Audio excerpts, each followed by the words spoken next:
నమస్తే. Welcome to BRK health. నరాల బలహీనత పురుషుల్లో నరాల బలహీనత అనేది కామన్ గా ఉంటుంది. అలా ఎందుకు వస్తుంది? వాటి గురించి డీటెయిల్ గా మాట్లాడడానికి, అలాగే వాళ్ళకున్న నరాల బలహీనతకు సంబంధించి రెమెడీ పరిష్కార మార్గాన్ని ఇవ్వడానికి మనతో పాటు ఉన్నారు ప్రముఖ ఆయుర్వేద డాక్టర్. 900 సంవత్సరాల నుంచి ఆయుర్వేద కుటుంబం నుంచి వస్తూ ఉన్నారు ఆయన. సో వారిని అడిగి మరిన్ని డీటెయిల్ తెలుసుకుందాం. నమస్కారం రసూల్ గారు. నమస్తే అండి. రసూల్ గారు చెప్పండి. పురుషుల్లో నరాల బలహీనతకు సంబంధించి ఒక మంచి రెమెడీ అనేది బీఆర్కే న్యూస్ ప్రేక్షకులకు తెలియజేయండి. చక్కటి ప్రశ్న అడిగారమ్మా. ఈరోజు మనిషి అన్ని తింటున్నాడు. కానీ ఏది ఎప్పుడు తినాలా అనే తెలియక అన్ని తిని ఆరోగ్యంగా ఉండాలనుకుంటున్నాడు. కానీ వాని శరీరంలో ఎలక్షన్ పోగొట్టుకుంటున్నాడు. ఓకే. ఇక్కడ మాంసంతో పాటి పెరుగు పచ్చడి తింటున్నారు. ఇది హ్మ్. తప్పు. హ్మ్. చేప మాంసంతో పాటి పాలు తీసుకుంటున్నాడు. ఇది రాంగ్. ఓకే. అంటే ఒకదాంతో ఒకటి కలిపి తినకూడదా? శత్రువు. ఓకే. ఇప్పుడు చేపతో పాటి మజ్జిగ తీసుకుంటే స్కిన్ డిజార్డర్, హ్మ్. దీర్ఘకాలిక చర్మ రోగాలు వస్తాయి. హ్మ్. ఇట్లా ఎన్నో సమస్యలు ఈ మానవ దేహాన్ని అతలాకుతలం చేస్తుంటాయి. ఈరోజు చిన్న చిన్న పిల్లనాయలు 20-25 ఏళ్ళ పెళ్ళిళ్ళు చేసుకుంటారు. ఫోన్లు, గురుగారు గురుగారు సోన్సో గురుగారు సోన్ అమ్మాయిలు అడతారు, బాబాయ్ గారు ఏంటండి మీ అల్లుడు గారికి ఈ మధ్య ఇట్లా. దీని కారణాలు వెతికితే బాడీ మెకానిజం దెబ్బతినింది. ఓకే. వీళ్ళు ఏం చేస్తున్నారు, ఈ కరోనాలు ఏం చేస్తారు, టైట్గా అవేంటి కొత్త కొత్తవి వేవి డ్రాయర్స్ అవి వేసుకోవడం, దానిపైన జీన్స్ వేసుకోవడం, అదేదో నైట్ ప్యాంట్ అంట. హ్మ్. ఇట్లా ఎప్పుడైతే అంటే టైట్ గా బట్టలు వేసుకోవడానికి కూడా ప్రాబ్లం ఉంటదంటారా? తప్పు వేసుకోకూడదు, అమ్మాయిలు ఓకే. వేసుకోకూడదు, అబ్బాయిలు వేసుకోకూడదు. హ్మ్. బొడ్డు నుంచి తొడల వరకు వీర్య కణాలు ఉత్పత్తి అయ్యే ప్రదేశాల్లో అలా గాలి చొరకుండా బట్టలు ఎలా కడతారు? ఏ వైద్యశాస్త్రం చెప్తాంది ఆ విధంగా? ఇది తీసేయాలి. చక్కటి లుంగి కట్టుకోండి. హ్మ్. అమ్మాయిలు వారి వారి అనుభవం కొద్దీ చక్కటి దుస్తులు వేసుకోండి.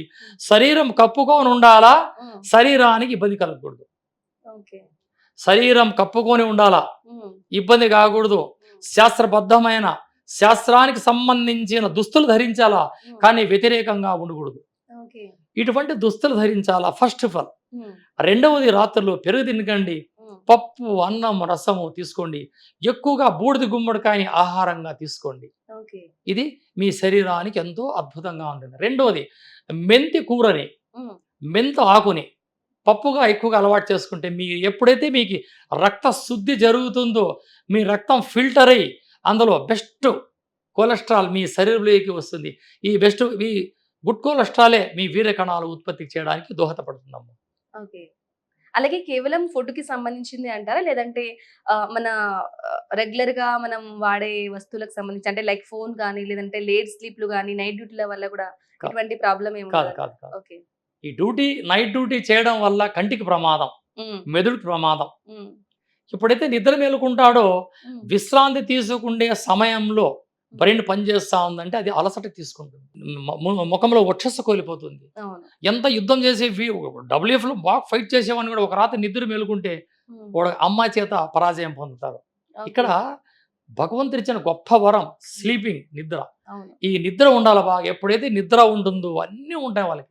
యెస్. నిద్ర ఉంటుంది, హ్మ్. ఆకలి ఉండాలా, హ్మ్. మల విసర్జన సరిగ్గా ఉండాలా. ఈ హ్మ్. 4 కరెక్ట్‌గా ఉంటే బాడీలో అన్ని సమస్యలకి పరిష్కారం. ఓకే. అలాగే మీరు చాలా మందికి చూసి ఉంటారు. సో, మీ అనుభవంలో చాలా మంది మీ దగ్గరికొచ్చుంటారు. అంటే ఈ సమస్య నుంచి బయటపడిన వాళ్ళు చాలా మంది చాలా ఉంటారా? మంది వందల్లో ఉన్నారు. ఓకే. వందలు, వేలల్లో ఉన్నారమ్మా. హ్మ్. సింపుల్ దీనికి. హ్మ్. దీనికి మనం కొండలెక్కి కోతిన పట్టే పనే లేదు. హ్మ్. పచారీ కొట్లకెళ్ళి 50 గ్రాముల జాజికాయ, హ్మ్. 50 గ్రాముల జాపత్రి, ఓకే. 100 గ్రాముల తాటిబెల్లం, హ్మ్.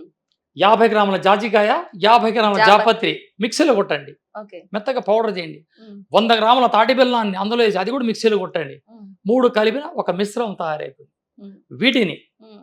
ప్రతిరోజు రాత్రిలో హ్మ్. మూడెలకొచ్చే పరిమాణంలో లేదా హాఫ్ స్పూన్ అలా గోరువెచ్చటి పాలల్లో అలా కలుపుకొని అలా సేవిస్తూ ఉంటే హ్మ్. శరీరం నవమన్మోదుడుగా మారిపోతుంది. 3 రోజుల్లో రిజల్ట్ ఓకే. అద్భుతం. ఎటువంటి సైడ్ ఎఫెక్ట్ లేదు. హ్మ్. నరాల బలహీనం, కార్డియాల్ సిస్టమ్‌లో డ్యామేజ్ ఉన్నా, ఈ హార్ట్‌లో ఏదైనా ప్రాబ్లమ్ వస్తున్నా బీపీకి సంబంధించి ఉన్న వాళ్ళు కూడా వాడొచ్చా? వాడొచ్చు. ఇక్కడ బీపీ పెరిగే వస్తువులు ఏమీ లేవిక్కడ. హ్మ్. ఐరన్ ఉంది. ఇది బెల్లం ఉంది, తాటి బెల్లం. అవును. గొప్ప ఐరన్. ఇక జాజికాయ, జాపత్రి నరాలని నాట్యం చేపిచ్చే గుణం ఇందులో ఉంది. ఇవన్నీ మసాలా దినుసులే కదండీ! అవును. ఆ రోజు రాజులు పానిబిడవలో వాడేవారు.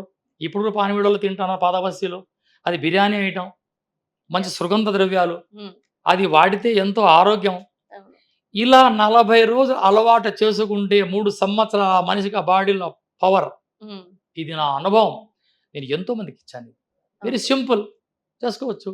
ఇంతకుముందు చక్కటి రెమెడీ చెప్పారు కదా! సో, అంటే ఈ రెమెడీ అనేది ఎవరు వాడాలి? చిన్న పిల్లలా? లేకుంటే పెళ్ళైన వాళ్ళా? పెళ్లి కాని వాళ్ళా? ఎవరు వాడితే బాగా మంచి రిజల్ట్ ఉంటుందంటారు?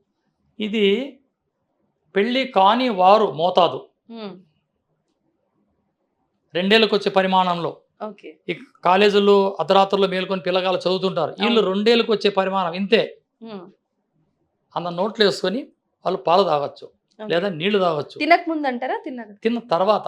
తిన్న తర్వాత. లాస్ట్ ఇంక తర్వాత ఈ పడుకుంటున్నాం పిల్లలకి అనంగా. ఓకే. డోసే. ఇక్కడ డోసు పెరిగిందంటే అది సమస్య ఎక్కడికో తీసుకెళ్ళిపోతుంది. హ్మ్. 2 ఏళ్ళకొచ్చినంత మాత్రమే. ఓకే. ఒక అంటే చిటికెడు. డోసుని బట్టి కూడా మనం తీసుకోవాలి. డోస్ పెరిగే కొద్దీ ఇది మారిపోతుంది. ఓకే. ఒక్క చిటికెడు. హ్మ్. 18 ఏళ్ల 8 సంవత్సరాల పిల్లల నుంచి 18, 20 ఏళ్ల పిల్లగాళ్ళ వరకు 2 ఏళ్ళకొచ్చే పరిమాణం మాత్రమే వాడాల.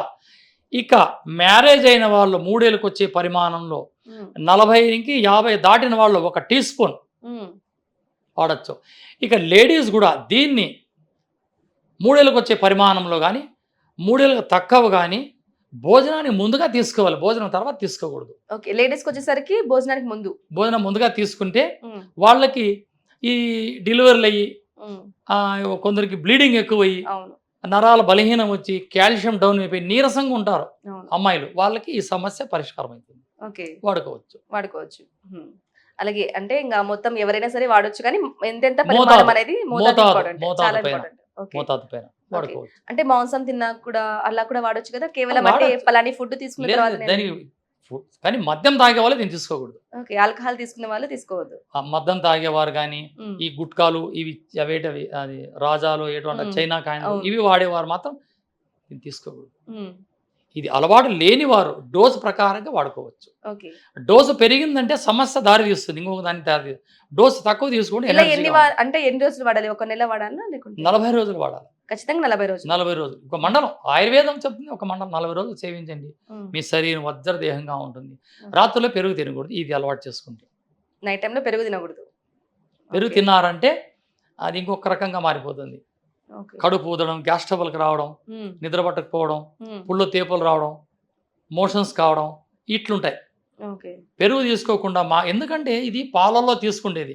పాలల్లో తీసుకున్న తర్వాత ఈ పాలు కాల్షియంగా వచ్చి పొట్టలో త్వరగా డ్రై కాదు, అరగదు కాబట్టి అందులోపల మనం కాస్త మజ్జిగ తీసుకున్నామంటే 2 కలిసి ఒక పాలు పెరుగు. ఫుడ్ పాయిజన్ అయ్యే అవకాశం ప్రాణానికి ప్రమాదం వస్తుంది. తీసుకో. హ్మ్. పాలు తాగే అలవాటు ఉన్నవారు రాత్రిలో మజ్జిగన్నం రాత్రి తీసుకో. అందుకే అన్నారు రాత్రిలో భోజనం చేసిన తర్వాత సోలెడు అంటే ఈరోజు గ్లాసు అంటే ఆ రోజు సోలెడు హ్మ్. పాలని సేవిస్తే శరీరం వజ్రదేహంగా ఉండదు. దేనికి? ఎప్పుడైతే నైట్‌లో పాలు తీసుకుంటారో శరీరం కాల్షియం డౌన్ కాదు, ఐరన్‌గా ఉంటుంది. ఇక రాత్రిలో పెరుగు ఎందుకు తినొద్దన్నారు గురువులు? కఫం పెరుగుతుంది. పాలు తాగే అలవాటు ఉంది. కఫం పెరిగి మీకి అనారోగ్యం రావచ్చు. ఈ పెరుగు తిని రాత్రిలో పాలు తాగితే ఫుడ్ పాయిజన్ అయ్యి మీకు ప్రాణానికి ప్రమాదం రావచ్చని గురువులు ఏం చెప్పారు? రాత్రిలో మజ్జిగ తాపడం ఆపేయండి. ఓకే. అంటే ఇది ఏ సైన్స్. డిసీజెస్ ఉన్న వాళ్ళైనా సరే తీసుకోవచ్చు. మీ పర్యవేక్షణలో వచ్చి మీ డోస్ దగ్గరకొచ్చి తీసుకోవాలి. డోస్ అనేది డోస్ ఇంపార్టెంట్. ప్రకారం తీసుకోవచ్చు. ఎంతవరకు తీసుకుంటున్నాం, ఎంత అంతే. పరిమాణం తీసుకుంటాం అంతే. అనేది ఇంపార్టెంట్. అంతే. ఓకే అండి. Thank you so much Rasool నమస్తే. గారు.